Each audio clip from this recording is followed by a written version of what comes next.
crees que las pausas activas no adelgazan, es porque no te has dejado llevar.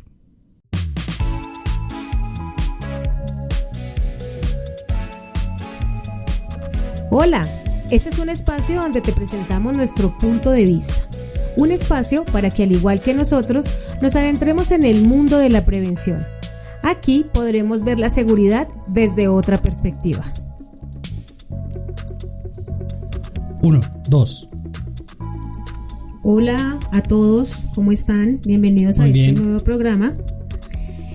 Hola compañero, ¿cómo estás? Saludando a todos, pero a mí no, pero bien. Pero es que es primero la audiencia. Bueno, bien, me parece bien. No, bueno. Bueno, compañeros, entonces... ¿Qué me trae de sorpresa hoy? Hoy te traigo un tema bastante controversial. Oh, Dios mío. Que gusta y no gusta. Oh, Dios mío. ¿Listo? A ver, bueno, sorprende. Entonces vamos a conversar de las pausas activas. No puede ser, estaba preparado para otro tema. Pues es sorpresa, ¿cómo ibas a saber, no? Las pausas activas. Bueno, hay quien comete errores de digitación y escribe las paisas activas, pero esas no son. Ay, a mí me pasa muy seguido. No, las pausas activas, listo. ¿Y qué charlamos? Bueno, entonces, dentro de las pausas activas existen varios baches dentro del sistema de gestión. Empezando, pues, por supuesto, bueno, no sé, quiero que tal vez podamos navegar por los o las profesionales que ejecutan este tipo de actividades, también los receptores de este tipo de actividades que son los trabajadores. Entonces, si existe de pronto algún marco legal que establezca la necesidad de realizarlas, si tenemos de pronto también algún sesgo del por qué no se hacen o si se hacen. Y tú que has visto, ¿cuáles son como esos errores más comunes que se pueden llegar a presentar al ejecutar este tipo de actividades en la empresa? Entonces, si quieres, iniciemos con el marco legal. ¿Conoces algún requisito? Pero me tiró a matar y con un tema que yo no sé. Yo sé... Pues es que es lo que sé, pues yo sé que tú no eres fisioterapeuta ni terapeuta ocupacional. Pero antes del requisito legal de que debe existir eso de que hay que hacer la semana de la seguridad y salud en el trabajo y eso, pero antes de eso quiero decir algo. Pienso que hay un perfil específico y ese perfil específico es que el terapeuta ocupacional es el que trabaja en riesgos laborales porque por algo estudió, pero siento... Ahí como por generar la controversia, siento que el terapeuta ocupacional se dejó montar la papada, se dejó ganar del fisioterapeuta y entonces se dejó quitar oficio. O sea que los fisioterapeutas deberían estar en clínica y los terapeutas en empresa. En empresa, exactamente, eso es lo que pienso. Ok, bien, perfecto.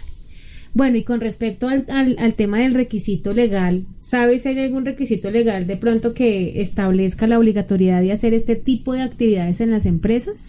Pues la verdad no lo sé, tampoco esperabas que respondiera eso. No lo sé, tú me puedes orientar que tú tienes más experiencia en muchos campos, yo solamente estoy limitado a muy poquitas cosas. Pues bueno, yo conozco la ley 1355 del 2009. Bien. Es una ley que ya es viejita. ¿Eso no es como de la obesidad? Es como una ley de, sí, bueno, en efecto, es una ley que trata como de hábitos saludables. Entonces, por allá abajo en el artículo, no me acuerdo, 5 creo, más o menos, menciona algo relacionado con las pausas activas, las cuales deberán ser, o lo que requiere es que se realice el acompañamiento por profesionales de ARL. Pues en su momento ARP. Ah, bien. Bueno, claro que dice que realicen un apoyo, ¿sí? Porque pues es que ahí también hay una cosa que se malinterpreta y es que las ARLs prestan un servicio de apoyo, mas no son las que tienen que ejecutar todas las veces los sistemas o implementar toda la documentación. Entonces también son como los fallos que yo veo en el sistema. Ahí entonces entraría tu pregunta de ¿se requiere algún perfil? Que era lo que decías. Exacto. ¿Se requiere algún perfil para hacer la pausa activa? Eso, si se requiere algún perfil, que bueno, yo pienso, trabajando pues como tal por una ARL, que las ARL siempre buscan que sus programas estén orientados mediante una persona que tenga como la orientación, el conocimiento y estudio de lo que se va a tratar. Es decir, si una empresa requiere, no sé, un tema de capacitación o orientación en riesgo eléctrico, pues será un ingeniero eléctrico especialista en seguridad y salud en el trabajo quienes orienten esa parte y no se desvíe de pronto con un médico orientando o de pronto asesorando un tema de riesgo eléctrico. Entonces sí considero que por parte de ARL se busca una profesión afín a lo que se vaya a hacer en la empresa. Bien, ahora, ese profesional va a la empresa y orienta a las personas, pero las personas que están en el interior de la empresa pues no tienen formación base de ergonomía o de biomecánico, entendiendo una cosa aquí importante, que en el biomecánico es la mecánica corporal y la ergonomía es la relación entre el hombre y la máquina. Entonces, bien sea que desarrollen programas para prevenir el riesgo biomecánico o programas para conservar la ergonomía, pues no tenemos nosotros un perfil dentro de la empresa ideal para trabajar eso. Entonces, pues no necesita un perfil porque siempre nombran una persona. Pero mira que ahí también es donde yo veo el fallo en el proceso.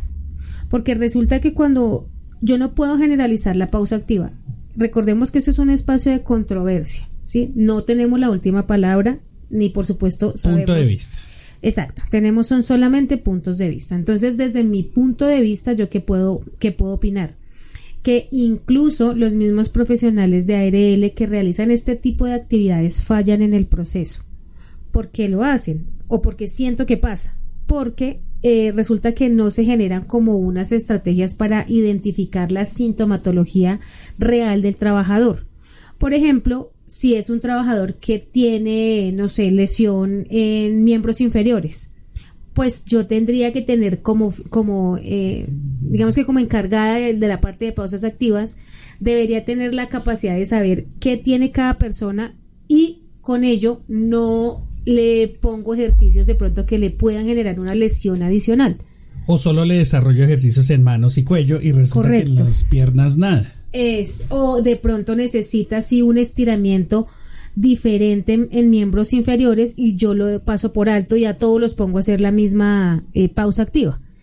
Eso me hace pensar como engatizo cuando nombra a los grupos de exposición similar. Entonces la gente se asusta porque piensa que eso es como una metodología compleja, que hay que hacer algún cálculo matemático o hay que generar algún tipo de estadística y el nombre mismo lo dice porque es un tema, debemos hacer un podcast de por qué somos tan complicados. Vamos a hacerlo más adelante. Sí. Entonces, grupos, apunta ahí por favor, grupos de exposición similar. Entonces los grupos de exposición similar, como su nombre lo indica, pues son los que tengan la exposición similar. Entonces los que les duelen miembros inferiores, los que les duelen miembros superiores, los que les duele cuello, los que les duele espalda, y arme grupos y dependiendo de esos grupos pues es que se forman las pausas activas, ¿no? Y me imagino que será la ARL la que oriente el tipo de ejercicios y los líderes, pero algo pasa cuando la asesoría es, bueno, asesórenos en el programa de biomecánico y 500 horas al año y siempre se hacen las mismas actividades como encuestas de morbilidad sentida, inspecciones de puesto, hacemos un análisis, diagnóstico de condiciones de salud, basado en ello entonces hago seguimiento, ya fue el médico, ya fue el ortopedista, no ha ido, recuerde, le envío, de pronto sí se le envía persona a persona un plan de pausas activas, pero ¿quién vigila que realmente eso sí se haga o no se haga? Eso es lo que es, en eso es donde está el fallo del proceso. Yo, por ejemplo, tengo un caso que alguna vez me escuché, por supuesto, me comentaron en una empresa, y resulta que el encargado de seguridad y salud en el trabajo es un chico que es muy proactivo, entonces él quiere que sus trabajadores estén, pues, por supuesto, dentro de todo el margen, llamemos que hábitos saludables, vuelve el tema. Entonces, él los puso a hacer una serie de pausas activas y en este caso, él trajo unos lazos, ¿sí? Entonces los puso a saltar lazo. Pero resulta que uno de los trabajadores estaba muy pasado de peso, ¿sí? Estaba muy gordito. En el momento en que el señor empezó a hacer el ejercicio, pues cayó mal, puso mal el pie y sufrió una lesión en el peroné. Entonces no solamente fue un accidente de trabajo, sino fue un accidente de trabajo grave. Entonces ahí es donde se desarrolla como tal también digamos que el tema de por qué no le puedo hacer yo pausas generalizadas a todo el mundo si no tengo el conocimiento. Bien, y creo que ese título que se le da de líder de pausas activas, pues tiene que tener ese componente, ¿no? A veces, por ejemplo, es que no hay que echarle la culpa a la ARL en el sentido en el que ¿por qué año tras año asignan horas y no se ven avances? Es que los avances dependen es de la empresa. Sí. Porque si muchos de ustedes han tenido el rol de asesores, pues uno lo que hace es caso. Y uno, pues si vuelven y le dan horas para volver a implementar lo mismo, pues uno vuelve y lo hace. Claro que uno va a decir al inicio, venga, tenemos que mostrar un avance, una gestión. No, es que nos cambiaron de trabajadores, es que tenemos otras políticas. O es que se nos perdió la información porque el encargado del sistema anterior se fue y se llevó todo. Eso puede suceder. Es otro programa que vamos a hablar en otro espacio, pero bien, pasa. Exacto. Entonces, a través de eso, lo que nosotros tenemos que mirar es que lo que se desarrolle y lo que se trabaje dentro de esos estrategias para pausas activas, pues estén muy bien enfocadas hacia el trabajador, hacia lo que realmente tiene, para que se vea una evolución y exista una trazabilidad y se puedan generar realmente espacios de formación donde uno diga, bueno, ahora sí vamos a formar líderes y estos líderes van a ser en cuello, estos líderes en miembros superiores, estos líderes, porque es que hay que dividir la población según los padecimientos y sin pena, pues decir uno que a uno le duele el hombro o a uno le duele el codo no es contar historia clínica. Sencillamente decir que pues es vulnerable en alguna parte del cuerpo y pues se sabe porque su movimiento repetitivo está dado en esa parte del cuerpo. Y también yo creo que es cuestión de dejar el vicio de estarles tomando fotos cuando estén haciendo la pausa. O sea, la mejor manera de mostrar efectividad en una pausa activa es que no tengamos sintomatología en los trabajadores y por supuesto que no se desarrollen enfermedades laborales. Eso es como la mejor manera de yo poder hacer prevención en la empresa. Disminución de incapacidades. Sí, o disminución de ausentismo, exacto, sí. Pero a punta de fotos y no sé, informes de fotos y fotos, creo que no se logrará. Yo me pregunto si de esos externos, esos asesores externos que van a las empresas y están ahí en las pausas les piden el permiso para la fotografía. Eso es otro tema, no te preocupes. Ya después veremos también esos fallos, esos errores del sistema que no solamente le competen a seguridad y salud en el trabajo, sino vienen desde una parte de recurso humano por un tema de confidencialidad. Ya bien, lo veremos. Bien, como estamos charlando en la pausa activa, entonces quedaría preguntarnos también ¿por qué no se hace la pausa activa? ¿Cuál es el motivo por el que un trabajador dice, llega alguien y llegaron las pausas activas y él, ay no, por amor de Dios? ¿Por qué crees? Bueno, pues lo que pasa es que, como lo hablábamos en un capítulo anterior, el ejemplo del encargado de seguridad y salud en el trabajo es clave en todo el proceso de seguridad y salud en el trabajo. Entonces, muchas veces, encargado del sistema, vamos a hacer la pausa que vino la de la ARL. Ay, no, ahorita no tengo tiempo, lo que pasa es que estoy en una llamada, no. Después. Entonces, ese después es lo que los trabajadores empiezan a validar y si el encargado del sistema no hace pausas, ¿por qué tengo que hacerlas yo? Sí, porque el trabajador siempre está esperando el error para pegarse de allí y no hacer las cosas. Claro. Entonces, ese creo que es el error más significativo que tiene la falta de compromiso en las pausas activas. Y siempre lo achacan es como el tema de tengo mucho trabajo, ahorita no, estoy en llamada, estoy en un Teams, estoy en un Meet, no puedo. Y esa costumbre que tenemos nosotros latinoamericanos de dejar todo para última hora se ve reflejado aquí que es un tema de salud. Entonces, no me está doliendo o me duele poquito, pues no veo la necesidad, pero cuando ya tiene una sintomatología grande o como cuando ya le están calificando la enfermedad, ahí sí dice, no, realmente tengo que hacer la pausa y ahí sí me pongo juicioso y me paro a hacer la pausa y me pongo bravo si los otros no la hacen. Pero si nosotros de verdad miráramos el tema desde el punto de vista preventivo, podríamos hacer la pausa. Y pienso que hay otra, a ver qué tal te parece, y es que a uno le da como pena como pena moverse, como pena que me miren que como que no alcanzo al piso. Lo que pasa es que eso también son como tipos de trabajadores, ¿no? Está el extrovertido, está Tipos de trabajadores.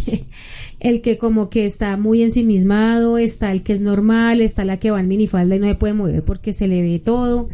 Entonces, ese sesgo también es importante, claro, tienes toda la razón. Está el trabajador que le da mucha pena y de pronto, ¿y por qué le da pena? Porque quizá en algún momento ha hecho algo, algún ejercicio o algo, y los demás inmediatamente ya le tienen un apodo, ¿sí? Sí, bien. Entonces, nosotros mismos dañamos el ambiente laboral justamente con eso, ¿sí? Sí, como en el colegio. Si hay alguien proactivo, entonces tiene un apodo, entonces no se va a desarrollar con confianza. Y hay unos que sí toman las cosas bien, ¿sí? Que le ponen un apodo y se ríe y se ríe del chiste y no le interesa, como hay otros que son muy introvertidos y definitivamente no van con eso y se vuelven introvertidos. Ya. Seguramente me escucharán en muchos capítulos o episodios nombrar la toma de conciencia. Porque es algo que me parece tremendo. O sea, lograr la conciencia es una cosa re difícil. O sea, decir, venga, solo el tiempo la dará. Sí, yo tengo una religión, entonces la profeso hasta el fin. No, o sea, o yo sigo a un equipo y con el equipo hasta el fin y nunca voy a renegar. O sea, la conciencia, el amor propio es algo muy difícil. Entonces, tomar conciencia en la pausa activa es algo que es difícil, pero que si alguien lo logra, pues ahí sí tendría pues toda la validez y todo el respeto, como decir que si le recomiendan que se tiene que levantar de su silla en una oficina cada 2 horas y hacer, no sé, 10 minutos de estiramiento y los realiza solito sin que le dé pena, pues ahí estaría realmente entendiendo lo que significa autocuidado. Sí, yo creo que el tema de toma de conciencia es sinónimo de disciplina y de continuidad. Si hacemos el reto, no sé, de los 21 días, que ya después se los explico, funciona perfectamente. Bien. Entonces, sí es un tema de constancia, sobre todo. Entonces, pues, con esto agradezco mucho tu participación. Gracias a todos ustedes. Quedamos pues también acá muy atentos a sus comentarios. Recuerden que esto solamente es un punto de vista y ya nos estaremos escuchando en otro podcast más adelante. Muchas gracias. Hasta luego.